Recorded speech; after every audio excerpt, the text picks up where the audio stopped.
Hey, it's Joe Best here with Plant Based News, and welcome to another quick fire session with one of our amazing plant based doctors from our community, Dr. Milton Mills. How are you doing today, sir? I'm doing great, and it's great to be here.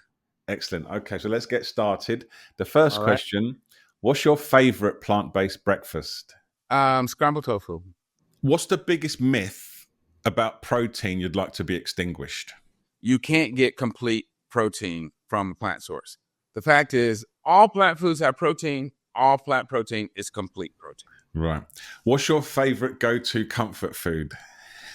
I'm going to say it would be my holiday rice, long grain brown and wild rice with cranberries, chopped hazelnuts, chopped walnuts, scallions, sweet orange and yellow peppers, mushrooms, and I use reconstituted dried chanterelles mushrooms flavored with garlic and herbs and fresh parsley. It does sound really good. It is, and it's also beautiful to look at. What do you think is the most important animal product that everyone should eliminate today? Animal tissue. What's the best protein shake that someone can eat? I know you have an opinion about this, but what's the best protein shake that someone can have?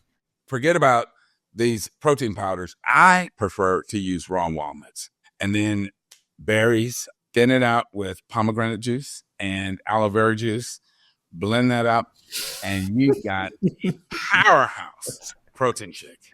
That sounds actually much better than the powdered drink. So, on this topic, I guess, what's the one nutrient that people worry too much about? Protein. Yeah. What is the one nutrient people don't think enough about, even vegans? Fiber.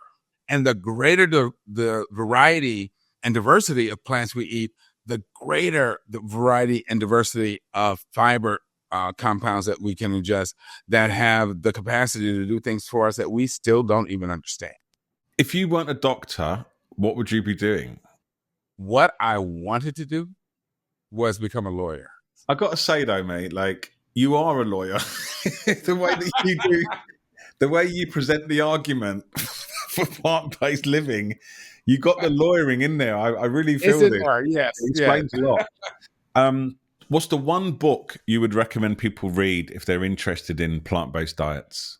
Oh, I guess I would have to say at this point, it would be How Not to Die.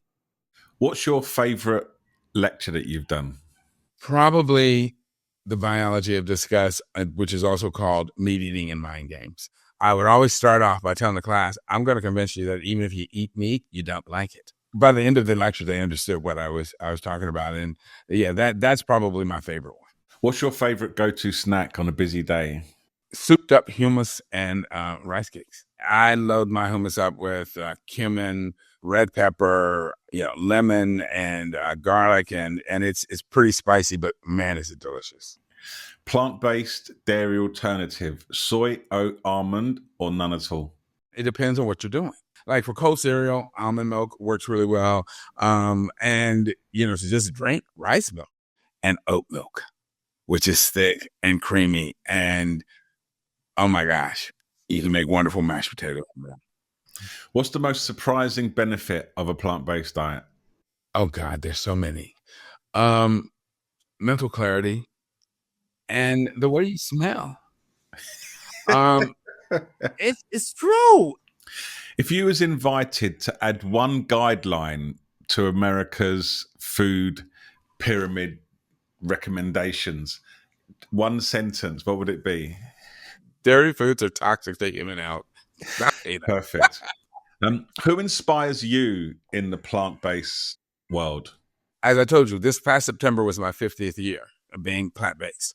I just have the greatest admiration for those early pioneers who had the vision and helped create the reality that we now live in. If you could put one food in abundance, one plant food in abundance in every underserved community in America for free, what would it be? It would be some form of beans or legumes. When you understand all of the ways that you can fix legumes and all the things that you can do and how versatile they are, it's just limitless. What's one tip you give people who are considering trying a plant-based diet for the first time? You got to go cold turkey, and not a real turkey. But I don't believe in this whole moderation. I mean, I'm like, if you try to go plant based, but you keep dipping and dabbing, you're like an alcoholic who thinks they can have one drink. You're going to end up on the floor of some bar, and you're going to end up back where you started. Cut it off, cut it off, cut it out of your life. I tell people, if you got to lay on the ground and kick and scream and curse and throw things at the wall, you do it until you get past those cravings and you commit. You can't have booty calls with bad food. You don't go back, because if you do, you're going to end up in the same place you started. You need to get some merch going, man. These are t-shirts. These are t-shirts. They're so good. Okay, last question. In one word, describe your vision for the future of plant-based food. But I don't know if you're going to do one word, but I'm going to answer it anyway. How do you know that's impossible? It's in the title of my website, A Plant-Based Nation. Okay. Well, actually, I would say it would be a plant-based world, really. If we do it in this nation, we'll export it around the world. It's very interesting because it actually is a plant-based world. We just have to align with that, right? Yes. Yes. I've really enjoyed it, mate. Thank you for joining us, and I'll see you next time. My pleasure. It's a wonderful interview. Thank you, Joe. All right.